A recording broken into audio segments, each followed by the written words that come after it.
Physics का discussion Saturday test आज जो है ये 14 अगस्त का जो है ये डिस्कशन है 14 अगस्त टेस्ट का। तो सैटरडे टेस्ट है, इसमें फिजिक्स का डिस्कशन है। क्वेश्चन नंबर 69 आप लोग निकालें। क्वेश्चन नंबर 69 में है a shed of mass moving with velocity v suddenly breaks into two pieces. The part having mass m by 4 remains stationary. The velocity of the other shell will be okay. So look, ये मेरे पास एक मास है, ये जा रहे with velocity v। ये जब जा रहे तो ये उधर आगे जाकर ये जो है ये m जो है स्प्लिट हुआ इनटू टू पीसेस। एक पीस हुआ m by 4 which remains stationary और अदर पीस होगा 3m by 4। तो एक पीस हुआ m by 4, दूसरा पीस हुआ 3m by 4। हाँ, तो टोटल m है ना, तो m में से m by 4 निकल गया तो कितना बच गया 3m by 4। ओके, ये कह रहे हैं कि what is the velocity of the other shell. तो इसकी वेलोसिटी हमने मालूम करनी है, इसको कहो v2 हमने मालूम करनी है। तो according to law of conservation momentum, इस पीस का मोमेंटम और इस पीस का मोमेंटम देखें, ये कोलिजन से पहले जो मोमेंटम है वो इनिशियल है, एक्सप्लोजन से पहले जो मोमेंटम है वो इनिशियल है। तो इसका मोमेंटम इनिशियल है और जब वो स्प्लिट हुआ तो इसका मोमेंटम फाइनल है। अच्छा, तो इनिशियल मोमेंटम बराबर है mv, तो इसका मास m और इसकी वेलोसिटी v, तो mv initial momentum is mv। What is final momentum? Look at the final momentum. तो फाइनल मोमेंटम में दो पीस आ गए तो दो मोमेंटम हो गए। तो एक पीस का momentum m by 4 into v plus 3m by 4 into v। Okay, so देखें ये जो m by 4 वाला है ये रेस्ट में है, तो ये जीरो हुआ, जीरो मल्टीप्लाई एनीथिंग जीरो, तो ये खत्म हुआ। तो फाइनल मोमेंटम बराबर हुआ 3m by 4 into v। Okay, अब अगर आप देख लें इनिशियल और फाइनल मोमेंटम हमेशा बराबर होते हैं, तो इनिशियल mv है तो फाइनल भी mv होगा। तो फाइनल की जगह पुट करते हैं mv, तो आ जाएगा 3mv by 4 into v2। तो ये m और m कैंसिल हुआ, तो 4 इधर शिफ्ट करें, 3 इधर शिफ्ट करें, आ जाएगा 4v by 3 into is equal to v2। तो v2 मालूम हुआ। Option number D is the correct answer. This is the correct option. अच्छा, क्वेश्चन नंबर 70 में कह रहे हैं कि time required by the projectile to reach the summit point. अच्छा, तो टोटल टाइम ऑफ फ्लाइट तो आपको पता है, ये है 8h by g under v2, that is the total time of flight. अब वो कह रहे हैं कि नहीं टोटल ना बताओ, ये जो प्रोजेक्टाइल है इधर से इधर जाता है पॉइंट ऑफ प्रोजेक्शन से पॉइंट ऑफ इम्पैक्ट, तो ये टोटल टाइम ऑफ फ्लाइट है।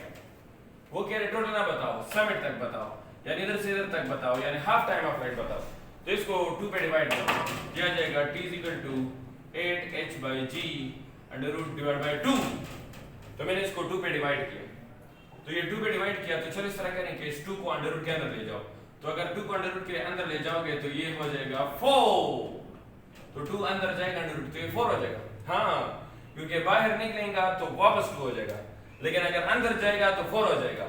अच्छा, तो 4 और 8 कैंसिल हो जाएंगे, ये आ जाएगा 2h by g under root। That is the time of flight to reach the summit point. Option number C is the correct option. Okay. Question number 71. Okay. Two bodies are projected with the same velocity.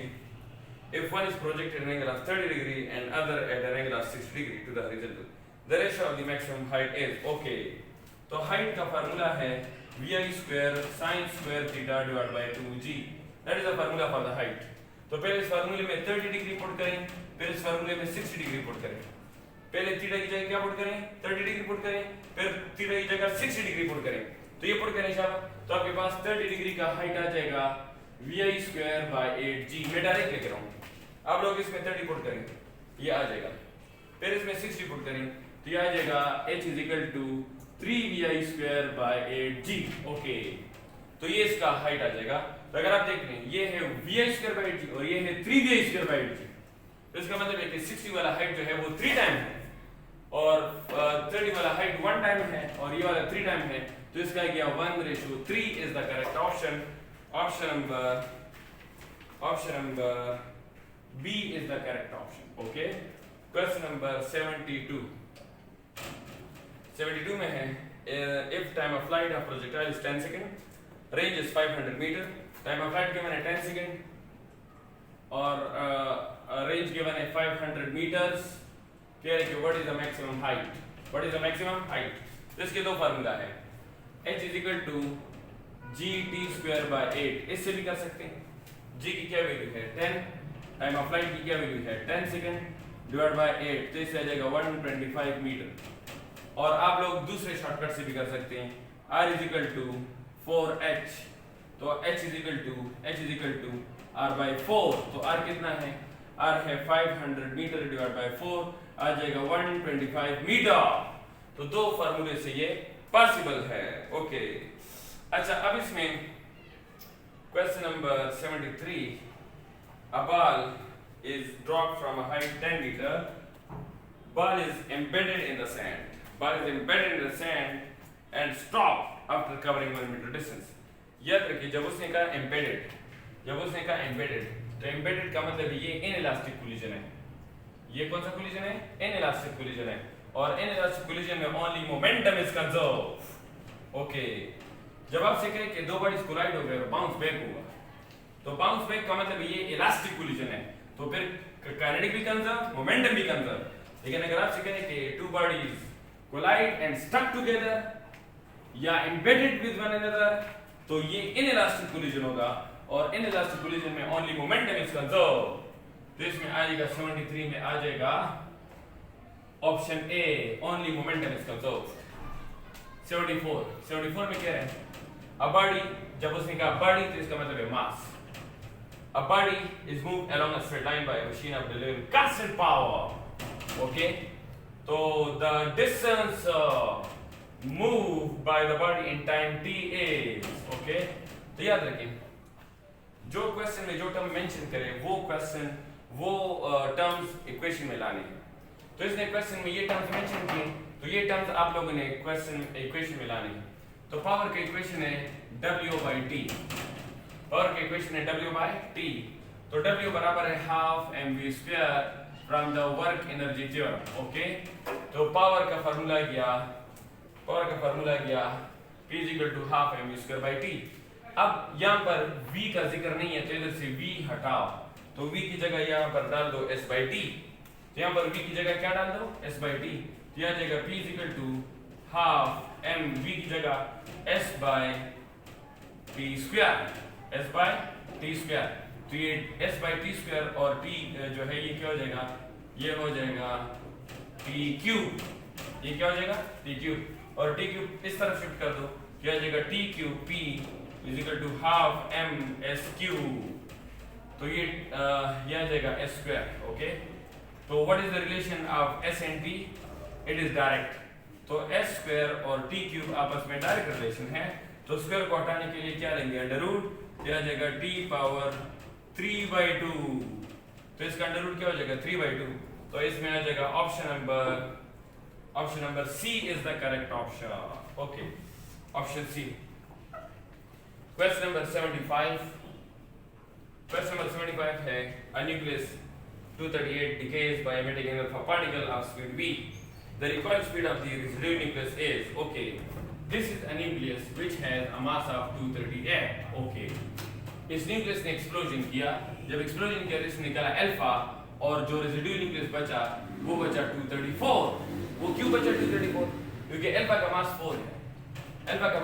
इसका मतलब है कि अगर 238 से 4 निकल गया, तो कितना बचा, 234 बचा। अच्छा, so that is the residual nucleus. ये इसको कहो डाटर न्यूक्लियस, तो इसको कहो पैरेंट न्यूक्लियस। तो पैरेंट न्यूक्लियस ने रिलीज किया अल्फा, तो बचा डाटर न्यूक्लियस। ओके, तो इस अल्फा का और डाटर न्यूक्लियस का मोमेंटम सेम होगा। क्यों मोमेंटम सेम होगा, क्योंकि इसका मास कम है, स्पीड ज्यादा, और इसका मास ज्यादा है, स्पीड कम, तो दोनों का मोमेंटम सेम। तो लिख सकता हूं कि momentum of alpha is equal to momentum of daughter. तो मोमेंटम किसके बराबर होता है, mv, तो मोमेंटम बराबर होता है mv। ओके, तो अल्फा का मास कितना है, अल्फा का मास है 4 और डाटर का मास है 234 × vd। तो इसका डाटर का वेलोसिटी मालूम करने हैं, 234 को डिवाइड करें तो 4v/234 = डाटर की स्पीड। ओके, ये डाटर का स्पीड आ गया। Option number A is the correct option. Okay, option A. Question number 76 76 को देखें, क्वेश्चन नंबर 76 में कह रहे हैं a stone is thrown vertically upward with 9.8 metre पर second, how much time it will take to come back. Okay, तो हमने इस स्टोन को फेंका का ऊपर with 9.8 मीटर पर सेकंड स्पीड, तो ये इनिशियल वेलोसिटी हुआ, ये इनिशियल वेलोसिटी हुआ, तो ये इनिशियल वेलोसिटी इसको हमने दी 9.8 मीटर पर सेकंड. ओके, जब ये ऊपर जाएगा तो slow down slow down slow down slow down slow down stop, तो final velocity zero, final velocity zero. तो इसका हमने मालूम करना है t1 टाइम. ओके, तो according to first equation of motion या हमारे पास है vf is equal to vi plus at, तो final velocity zero, initial velocity 9.8, acceleration minus 9.8. Minus क्यों 9.8? क्योंकि ये ऊपर जा रहा है तो नेगेटिव एक्सेलरेशन है, जब ऊपर जाएगा तो नेगेटिव एक्सेलरेशन, तो माइनस 9.8, तो ये माइनस 9.8 इधर आकर क्या हो जाएगा plus 9.8 into T is equal to 9.8. Okay, तो t बराबर हो जाएगा 1 सेकेंड. तो ऊपर जाने का टाइम कितना है? ऊपर जाने का टाइम है 1 सेकेंड. तो अगर ऊपर जाने का टाइम है 1 सेकेंड, तो नीचे आने का टाइम भी होगा 1 सेकेंड. तो ऊपर जाने का टाइम 1 सेकेंड, नीचे आने का टाइम 1 सेकेंड, तो टोटल टाइम हुआ 2 सेकेंड. तो टोटल टाइम बराबर हुआ t1 प्लस t2, तो 1 सेकेंड प्लस 1 सेकेंड, तो ये हुआ 2 second. Option A is the correct option. Okay, option A is the correct answer. अब इसमें है क्वेश्चन नंबर 78. क्वेश्चन नंबर 78 कह रहे हैं a train of length 100 meter crossing a bridge of 200 meter length with 72 km per hour time taken to cross the bridge. Okay, अच्छा 72 km per hour ये given speed, लेकिन पहले इसको SI में change करें. तो अगर आप किलोमीटर की जगह डाल दें 1000 मीटर और आर की जगह डाल दें 3600 सेकेंड्स, तो ये आ जाएगा 20 मीटर पर सेकेंड. दिस द स्पीड, ये स्पीड है. यानी किलोमीटर पर आवर को आप मीटर पर सेकंड में चेंज करें तो ये आ जाएगा 20 मीटर पर सेकंड. ओके, अब क्वेश्चन सुनिए. क्वेश्चन, ये ब्रिज है, ये क्या है ब्रिज, और ये ट्रेन है, ये ट्रेन है. ब्रिज कितना लॉन्ग है? ब्रिज है 200 मीटर और ट्रेन है 100 मीटर. ओके, तो ब्रिज है 200 मीटर और ट्रेन है 100 मीटर. तो जब ये इसको क्रॉस करेगा तो देखिए यहाँ से लेंथ शुरू हुआ, जब ब्रिज शुरू हुआ तो डिस्टेंस शुरू हुआ, तो ये जो ट्रेन है ये आएगा इधर तक. जब इधर तक आएगा तो ब्रिज को क्रॉस करेगा. जब ये ट्रेन इधर से शुरू होगा और इधर तक आएगा, यानी इधर से लेकर इधर तक आएगा, तो ब्रिज को क्रॉस करेगा. जब ब्रिज पर एंटर होगा ना और इधर से इधर तक पहुंचेगा, ये एंड ट्रेन का ये एंड, ट्रेन का ये एंड अगर इधर से इधर तक पहुंचेगा तो ब्रिज को क्रॉस करेगा. तो इसकी मतलब है कि ट्रेन ने इधर से लेकर इधर तक डिस्टेंस कवर करना है तो तब क्रॉस करेगा. तो इसमें ट्रेन का लेंथ और ब्रिज दोनों का लेंथ इन्वॉल्व हुआ. तो ट्रेन का लेंथ है 100 और ब्रिज का लेंथ है 200, तो टोटल लेंथ हुआ 300. ओके, तो स्पीड का फार्मूला है s/t. तो टाइम इधर से फार्मूला हुआ t = s/v. तो s है 300 और स्पीड है 20, तो आ जाएगा 15 second. Option number A is the correct option. Option A is the correct option. Okay, अब आ जाए question number 79. Okay, question number 79 की तरफ आए.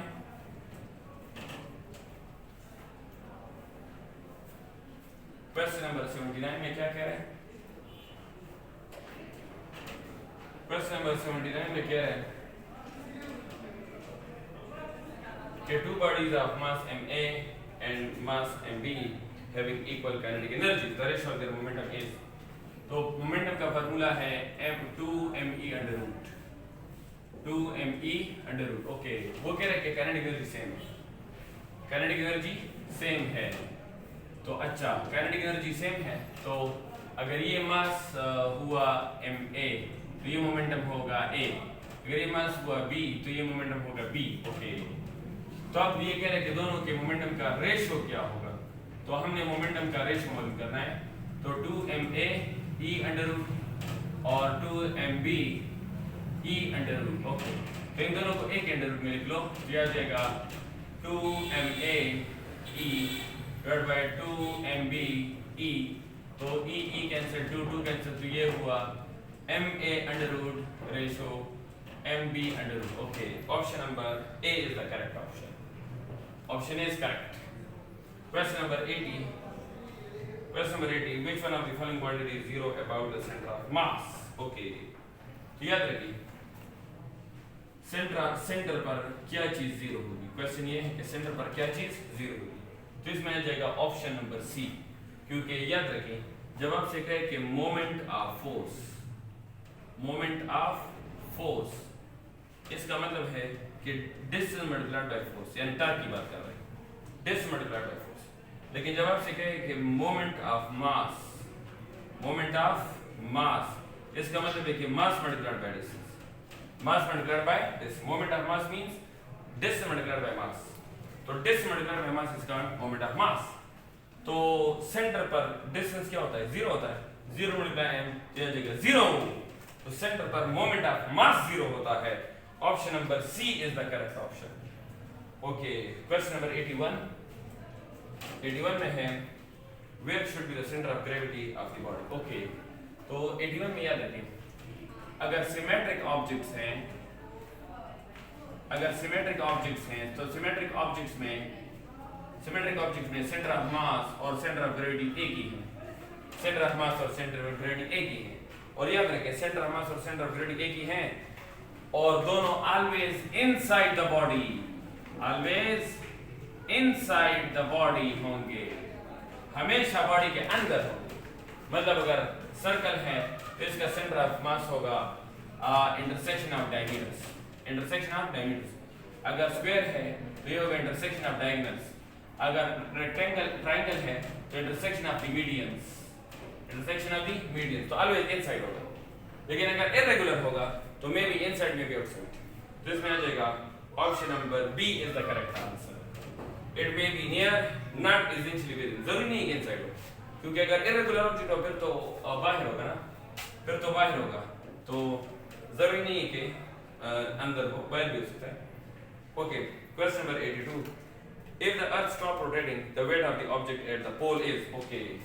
कह रहे कि वेट जो है पोल पर क्या होगा अगर अर्थ रोटेटिंग स्टॉप करे, अगर अर्थ स्पिनिंग स्टॉप करे, अगर अर्थ रिवोल्यूशन स्टॉप करे, तो सुनिए रोटेशन स्टॉप करे, तो याद रखिए जी जो है, g at the equator, g eight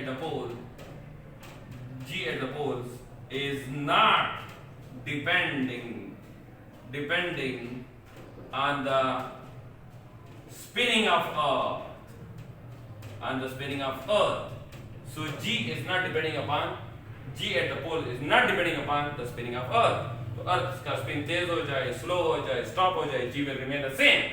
If G will remain the same, weight will remain the same. तो इसमें जगह remain unchanged. Option number D is the correct option. तो याद रखिए पोल्स पर जो G है वो पोल्स वाला G जो है वो स्पिन पर डिपेंड नहीं करता, लेकिन इक्वेटर वाला जी जो है ये स्पिनिंग ऑफ द अर्थ पे डिपेंड करता है। ओके, अच्छा क्वेश्चन नंबर 83 में क्या कह रहे हैं, 83 में कह रहे हैं कि the velocity of time graph of starting from the rest. Okay, याद रखिए जब आपसे कहे ना कि रेस्ट से स्टार्ट हुआ, तो इसका मतलब है कि ग्राफ जो है वो खामखा ओरिजिन से स्टार्ट होगा। रेस्ट ग्राफ हमेशा जो है वो किधर से स्टार्ट होगा, ओरिजिन से स्टार्ट होगा। ओके, तो इसी का यूनिफॉर्म एक्सेलरेशन, तो यूनिफॉर्म एक्सेलरेशन का जो ग्राफ होता है वो हमेशा होता है स्लोप का मतलब है inclined to the time axis,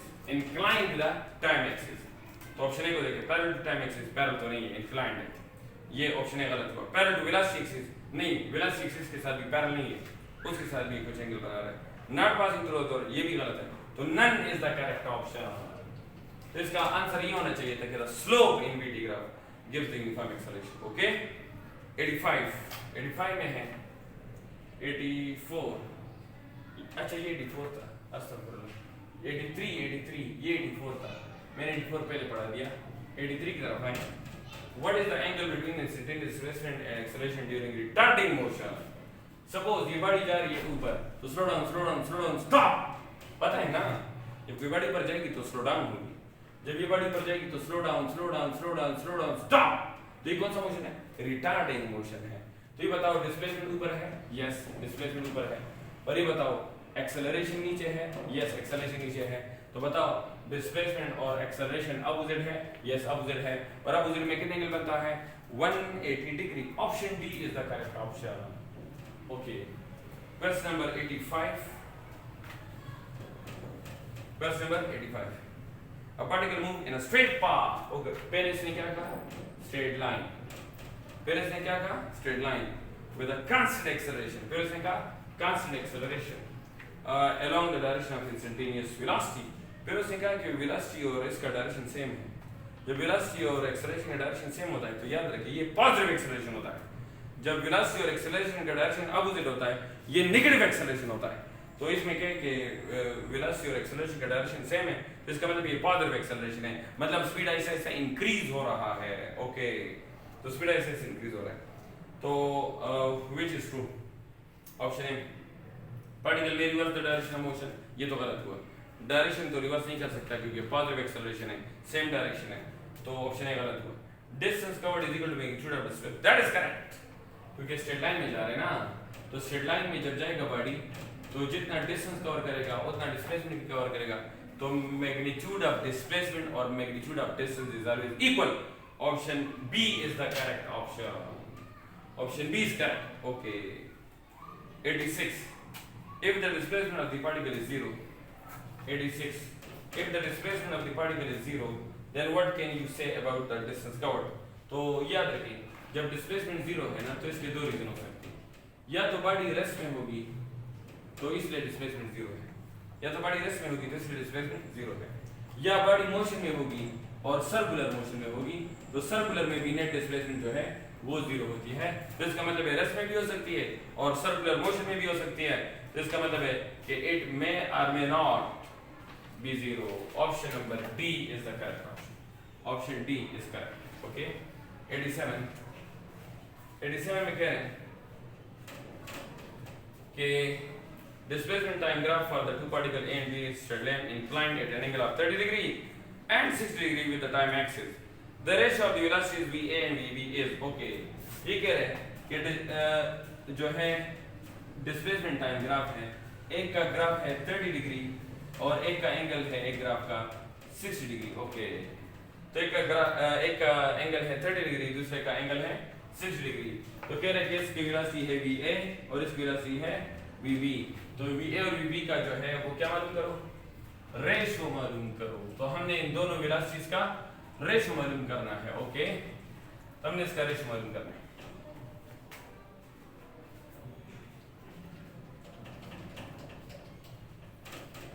तो देखें तो हमें पता है कि slope in displacement time graph gives the velocity. हमें पता है. और स्लोप का क्या फार्मूला होता है? स्लोप का फार्मूला होता है परपेंडिकुलर बाय बेस यानी टेंजेंट थीटा. ओके. तो स्लोप की जगह पुट कर दो टेंजेंट थीटा. तो वेलोसिटी बराबर हुआ टेंजेंट थीटा. तो वेलोसिटी बराबर हुआ टेंजेंट थीटा.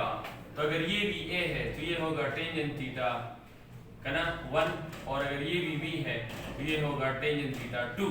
ओके. अब इन दोनों का रेशो लो. ये जगह भी a by b is equal to tangent theta 1 divide by tangent theta 2. Okay. तो टेंजेंट थीटा 1 कितना है? टेंजेंट 30 डिग्री और टेंजेंट थीटा 2 है टेंजेंट 60 डिग्री. तो टेंजेंट 30 बराबर है 1/√3 और टेंजेंट 60 बराबर है √3. ओके. तो ये 3 और 3 मल्टीप्लाई हो जाएंगे तो ये हो जाएगा 1/√9. ये हो जाएगा 1:3 is the correct option. Option number D is correct. Option D. Okay. Question number 88. 88 में कह रहे हैं कि the velocity u of a body is moving along a straight line with a constant retardation. Retardation का मतलब है velocity कम हो रहा है. Reduces 75% in speed. 75% स्पीड कम हुआ in time t. What is the time taken? तो टाइम हमने मालूम करना है. तो हमें पता है कि vf is equal to vi plus at. vf is equal to vi plus at. Okay. तो ये देखें जब उसने कहा कि 75% स्पीड कम हुआ तो ये फाइनल स्पीड कम हुआ. इनिशियल ज्यादा था, फाइनल कम हुआ. तो 75% का मतलब है 3/4. 75% का क्या मतलब है? 3/4. ओके. और ये एक्सेलरेशन नेगेटिव होगा. क्यों नेगेटिव होगा? क्योंकि वो कह रहे हैं रिटार्डेशन है, स्पीड कम हो रहा है. तो ये बताएं ये 80 तरह का प्लस हो जाएगा, ये 80 माइनस है, ये तरह का प्लस और ये 3/4 उधर जाकर माइनस. तो यह आ जाएगा 80 is equal to v minus 3/4 into v. Okay. तो इस तरह हुआ कि 80 इधर आया और 3/4 उधर गया। तो इसके एलसीएम ले, इसके एलसीएम आ जाएगा 4v माइनस 3v, ये जाएगा v/4। तो a को डिवाइड करेंगे तो t is equal to v/4a। Option number A is the correct option. Okay. Question number 89. Question number 89 में कह रहे हैं कि which of the following is essential characteristic of projectile? Projectile के लिए कौन सा कैरेक्टरिस्टिक इंपॉर्टेंट है? याद रखिए प्रोजेक्टाइल के लिए ग्रेविटी का होना जरूरी है। फर्स्ट कंडीशन है ग्रेविटी, और दूसरा ये है कि theta should be greater than 0 less than 90, यानी टू डायमेंशनल मोशन। तो इसमें option A is correct. Option A में कह रहे हैं inclined to the horizontal. Inclined to the horizontal का ये मतलब है इंक्लाइंड टू द हॉरिजॉन्टल, यानी वेलोसिटी जो है ये टू डायमेंशन में होनी चाहिए। वेलोसिटी जो है ये टू डायमेंशन में होना चाहिए। अगर ये टू डायमेंशन में है तो ये प्रोजेक्टाइल है। तो option number A is the correct option. Option A is the correct option. Question number 90। Question number 90 में है which of the following does not affect the maximum height attained which of the following does not affect the maximum height attained by the projectile? Okay, तो height of the projectile का क्या formula है? vi square sin square theta divided by 2g। तब देखें height की ये factors हैं। Option A को देखिए मैग्नीट्यूड ऑफ इनिशियल वेलोसिटी, हां इनिशियल वेलोसिटी पे डिपेंड करता है, ये तो गलत हुआ। एक्सेलरेशन, हां एक्सेलरेशन भी इसमें है, इस पे भी डिपेंड करता है, ये भी गलत हुआ। एंगल ऑफ प्रोजेक्शन, हां एंगल पर भी डिपेंड करता है हाइट। हां मास ऑफ, नहीं मास पे डिपेंड नहीं करता, ये हाइट मास पे डिपेंड नहीं करता। तो option D is the correct option. Okay, question number 92 91। A bar is thrown horizontally and another is just dropped from the top of a tower. Which will reach the ground first? Okay. तो कह रहे हैं कि दो बाल है, एक को हॉरिजॉन्टल फेंका और एक को वर्टिकली फेंका। तो कह रहे हैं कि कौन सा जमीन पर पहुंचेगा पहले। अच्छा, कौन सा जमीन पर पहले पहुंचेगा, तो ये इसका क्वेश्चन है। तो चलो समझते हैं इसको। तो ये देखिए, ये क्वेश्चन नंबर है 91। एक बाल है A, उसको हमने फेंका horizontal with velocity of v, और दूसरा बाल है B, इसको हमने छोड़ दिया सिर्फ, तो ये आ जाएगा विद वेलोसिटी v नहीं। तो दो बाल है, A बाल है और B बाल है। अच्छा, तो ये कह रहे हैं कि कौन सा पहले पहुंचेगा। तो ये देखिए, अगर मैं वर्टिकल वेलोसिटी की बात करूं तो वर्टिकल वेलोसिटी जो है v/y, इसकी भी 0 है और v/y इसकी भी 0 है, दोनों की वर्टिकल वेलोसिटी 0 है। और आपको तो पता है कि time depend upon vertical velocity, horizontal नहीं वर्टिकल वेलोसिटी। तो time depend upon horizontal velocity नहीं वर्टिकल वेलोसिटी, तो दोनों की वर्टिकल वेलोसिटी 0 है। फिर वो दोनों की वर्टिकल वेलोसिटी इंक्रीज, तो दोनों will reach at the same time. लेकिन चलो मैं थोड़ा सा एक्सप्लेन कर देता हूं। तो ये सुनिए, इसकी वेलोसिटी 1 सेकंड में हो जाएगी 10 मीटर पर सेकंड, 2 सेकंड में हो जाएगी 20 मीटर पर सेकंड, 3 सेकंड में हो जाएगी 30 मीटर पर सेकंड, 4 सेकंड में हो जाएगी 40 मीटर पर सेकंड एंड सो ऑन। ये आ रहा है, तो इसकी वेलोसिटी ऐसे क्या हो रही है, इसकी वेलोसिटी ऐसे इंक्रीज हो रही है। अच्छा, अब अगर आप उस ऑब्जेक्ट को देखें, उस ऑब्जेक्ट को, तो ये ऑब्जेक्ट को मैंने हॉरिजॉन्टल वेलोसिटी दी, सपोज ये हॉरिजॉन्टल वेलोसिटी है 5 मीटर पर सेकंड, ये मैं अपने आप से ले रहा हूं। सपोज हॉरिजॉन्टल स्पीड है 5 मीटर पर सेकंड और वर्टिकल स्पीड है इनिशियल 0, वर्टिकल स्पीड है 0, लेकिन जिस तरह हमने फेंका तो ये आगे जाकर इंक्लाइंड होगा। इंक्लाइंड का ये मतलब है, इंक्लाइंड का कि इसमें वर्टिकल कंपोनेंट भी आ गया और इसमें हॉरिजॉन्टल कंपोनेंट भी है। तो इसमें हॉरिजॉन्टल कंपोनेंट भी है और इसमें वर्टिकल कंपोनेंट भी है। हॉरिजॉन्टल कंपोनेंट तो कांस्टेंट होता है हमेशा, 5 मीटर पर सेकंड जो है बस वो कांस्टेंट, लेकिन इसमें एक्स्ट्रा वर्टिकल कंपोनेंट भी आ गया क्योंकि नीचे आया। जब नीचे आया तो वर्टिकल कंपोनेंट इंक्रीज हुआ। तो अब बताओ इस वर्टिकल का और हॉरिजॉन्टल का जो सम आएगा वो बड़ा आएगा कि नहीं आएगा? यस। तो इसकी जो रिजल्टेंट वेलोसिटी है वो ज्यादा होगी कि नहीं होगी? यस, ज्यादा होगी, क्योंकि इसमें दो कंपोनेंट है, वर्टिकल भी है और हॉरिजॉन्टल भी है, तो इसमें दो कंपोनेंट है, तो इसलिए इसका जो सम है वो ज्यादा है। लेकिन जब ये नीचे आएगा थोड़ा सा और स्लोप ज्यादा हो जाएगा। तो हॉरिजॉन्टल तो वही कांस्टेंट है, हॉरिजॉन्टल तो कांस्टेंट है, लेकिन वर्टिकल और इंक्रीज, तो वर्टिकल स्पीड और इंक्रीज हो गई, तो हॉरिजॉन्टल वही 5 मीटर पर सेकंड है, वर्टिकल इंक्रीज हो गई तो रिजल्टेंट और भी इंक्रीज होगा। तो इसका रिजल्टेंट क्या होगा? और भी इंक्रीज होगा। तो इसका ये मतलब है कि इसका रिजल्टेंट इंक्रीज होगा। तो अब दोनों को कंपेयर करें, इसका जो स्पीड इंक्रीज हो रहा है 10 मीटर पर सेकंड, 20 मीटर पर सेकंड, 30 मीटर पर सेकंड, 40 मीटर पर सेकंड, इसका स्पीड ऐसे ऐसे इंक्रीज हो रहा है, और इसका रिजल्टेंट को देखिए, इसका रिजल्टेंट भी इंक्रीज हो रहा है। तो अब ये सोचें कि कौन सा ज्यादा इंक्रीज हो रहा है, ये इसका रिजल्टेंट ज्यादा इंक्रीज हो रहा है या ये स्पीड ज्यादा इंक्रीज हो रहा है? तो इसका आंसर ये है कि ये रिजल्टेंट ज्यादा इंक्रीज होगा, क्योंकि इसमें दो कंपोनेंट्स आ गए, इसमें वर्टिकल कंपोनेंट भी है, हॉरिजॉन्टल कंपोनेंट भी है, और हॉरिजॉन्टल तो कांस्टेंट है, उसकी तो बात ना करें, लेकिन वर्टिकल और हॉरिजॉन्टल मिलकर रिजल्टेंट बड़ा बनाएगा। इसका मतलब है कि इस ऑब्जेक्ट की जो स्पीड है वो ज्यादा होगी और इस ऑब्जेक्ट की जो स्पीड है वो कम होगी, तो दोनों की स्पीड में फर्क है। अच्छा, तो अब टाइम की बात करते हैं। तो टाइम किसका ज्यादा लगेगा, टाइम किसका कम लगेगा? तो टाइम दोनों का सेम लगेगा। क्यों दोनों का टाइम सेम लगेगा? क्योंकि उसका स्पीड ज्यादा है, उसका स्पीड ज्यादा है तो डिस्टेंस कवर्ड भी ज्यादा है, और इसका स्पीड कम है तो डिस्टेंस कवर्ड भी कम है। तो जब उसका स्पीड ज्यादा है, डिस्टेंस कवर्ड भी ज्यादा है, और इसका स्पीड कम है तो डिस्टेंस कवर्ड भी कम है, so both will reach at the same time. Option number C is the correct option. Question number 92, projectile is from vertical velocity the maximum possible range। तो ये मैक्सिमम पॉसिबल रेंज तो आप सबको पता है, u square divide by g। Option number C is the correct option. 93, okay, the slope of potential energy versus position.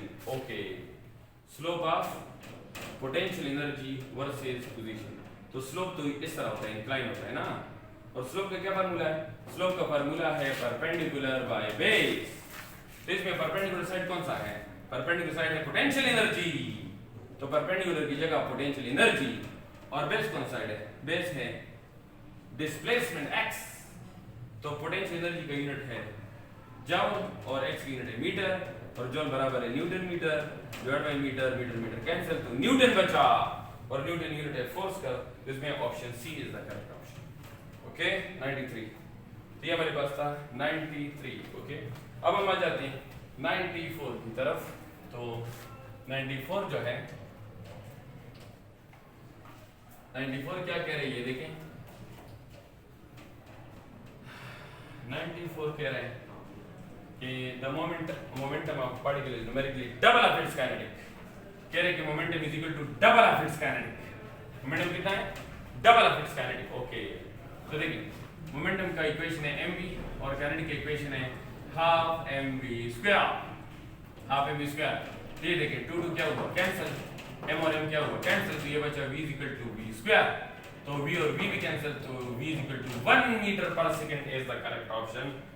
Option A is the right answer. Okay, question number 95। 95 कह रहा है a force of 10 newton displaces a force of 10 newton displaces a 6 meter displacement in 3 seconds. Time है 3 seconds. So what is the power? What is the power? तो power का formula है P equal to W by T। W बराबर है F into T, और force given है कितना? 10 Newton, displacement है 6 मीटर, टाइम है 3 सेकंड। जिसमें पुटिंग कर देते आ जाएगा 60 डिवाइड बाई 3, 20 वाट। तो 20 वाट तो ऑप्शंस में नहीं है, जब ऑप्शंस में नहीं है तो none of the above, option D, none of the above. Okay, 96 कह रहे हैं a ball of mass moving with velocity v collide elastically with the wall and rebounds. Okay, the change in momentum will, तो हमने change in momentum मालूम करना है। तो ये कह रहा है कि ये दीवार है और एक बल किया with velocity v and it rebounds elastically। elastically का मतलब है कि जिस स्पीड के साथ किया था उस स्पीड के साथ वापस, जिस स्पीड के साथ किया था उस स्पीड के साथ वापस आ गया। अच्छा, तो दोनों अपोजिट है, ये किया टुवर्ड्स राइट और वो आया टुवर्ड्स लेफ्ट, दोनों अपोजिट है, तो दोनों में से एक को नेगेटिव लो।